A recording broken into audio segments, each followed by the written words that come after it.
Sekusile bafethu. Sengibingelele kuwonke umuntu obuka le video. Nibe nami shaya amasipazini manje. Inyawo phela izintshezi zibuhlungu. Shaya amasipazini. Avumi ngenze. Themba ukuthi siyaphila, ngithembe sivuke kahle.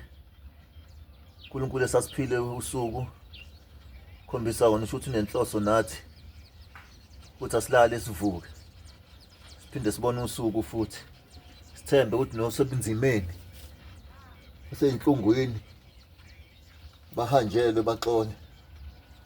Siphile nje nathi nesayibambile. Sihloniphe umhlaba. Sihlonipheni sonke. Umthandazo wethu okusuku.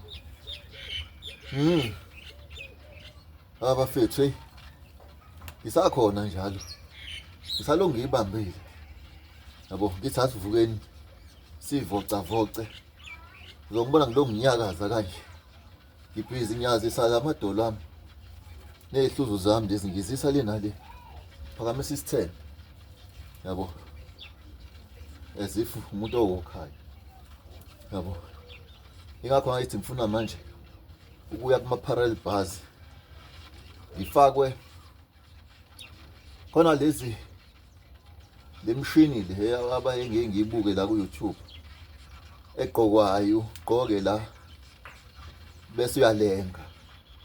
Bese uba ngiba parallel bus. Mhlawumbe ke basebenzama ukuwokhisa. Ngoba mayabona into ebhlungu bafethu.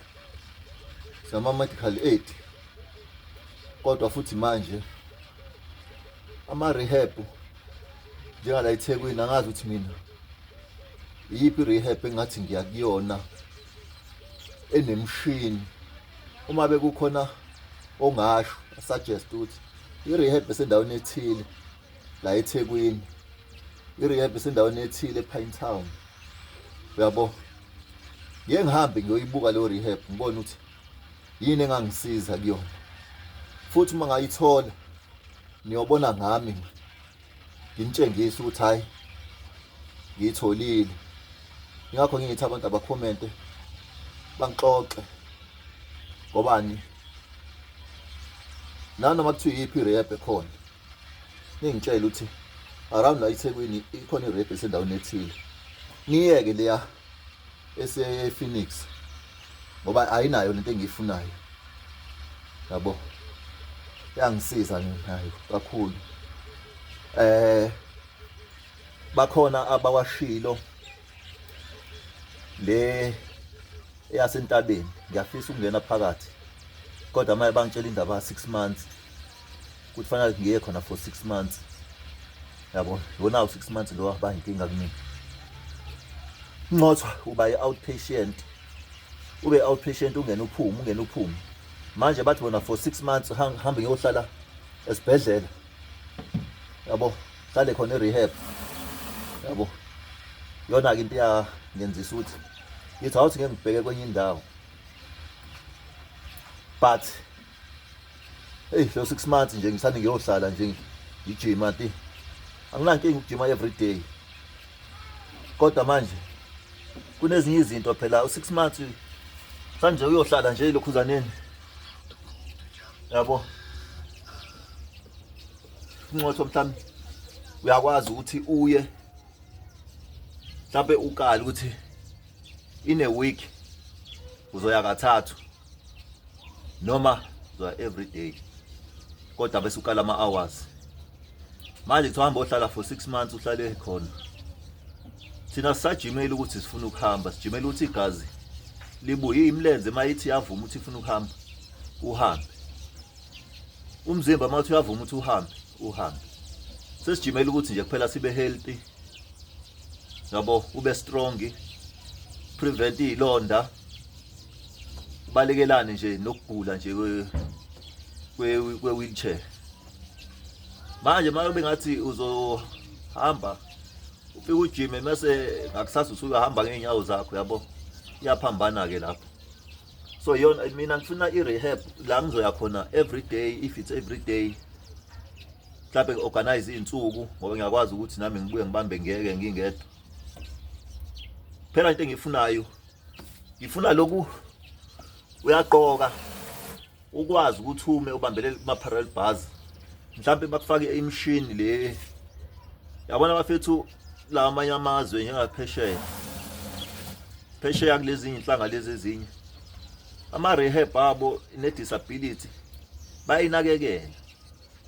Thina i-disability nohulumeni wethu ey'bhedlela thina ayikho leya mshini, ama-rehab esinawo lana special ahulumeni ayikho leya mshini le egqokwayo.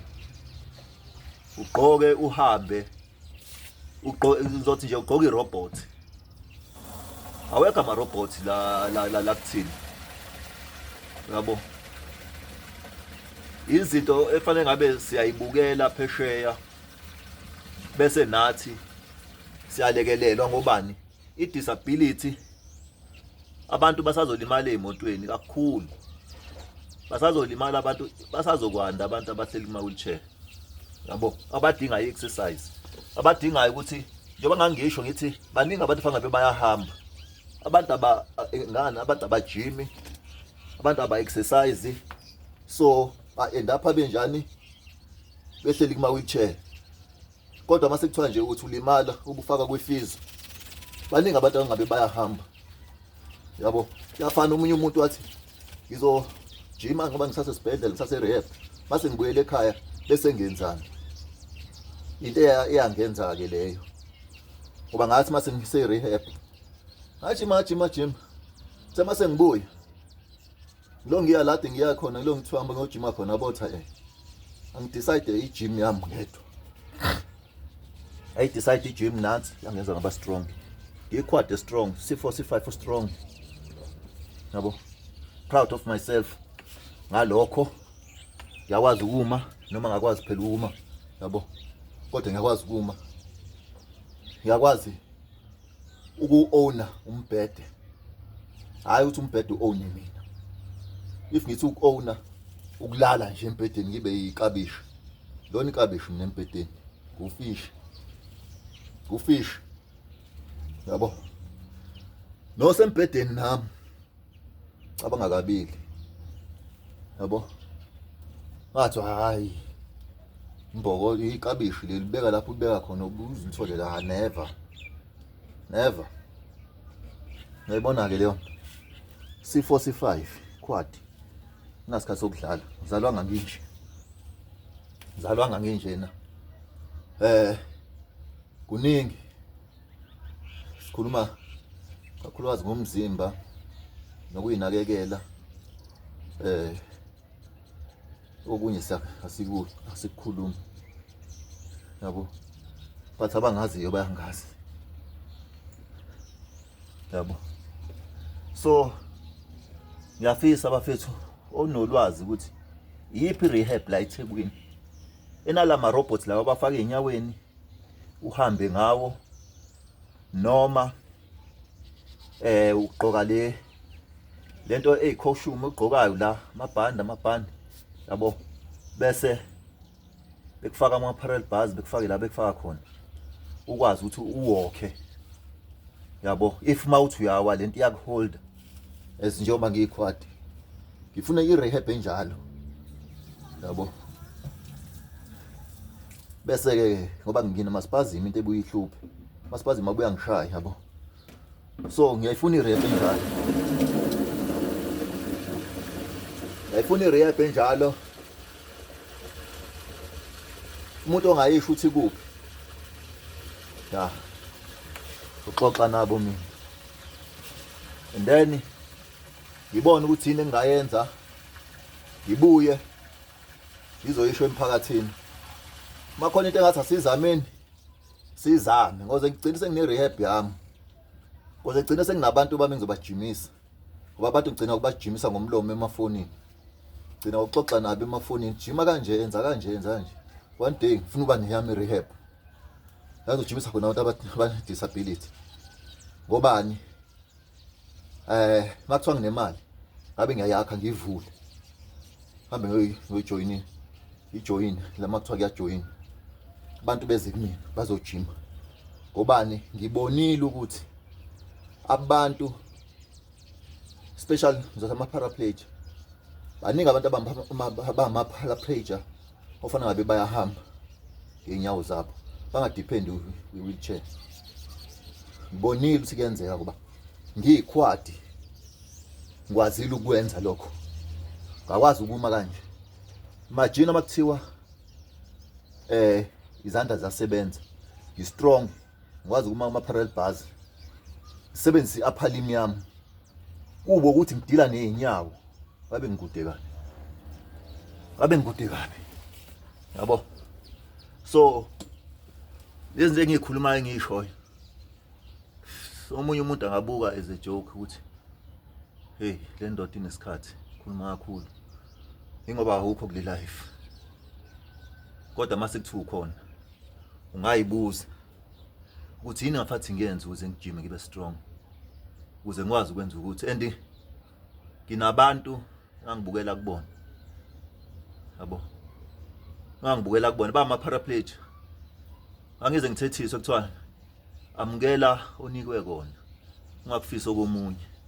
Yithi yapha ukuthi manje ngifisa ukuya lapha la beya khona. Kinga ngikwazi ukugibela itaxi. Angikwazi ukugibela itaxi. Ngikuqukula. Uyayibona ke leyo nto.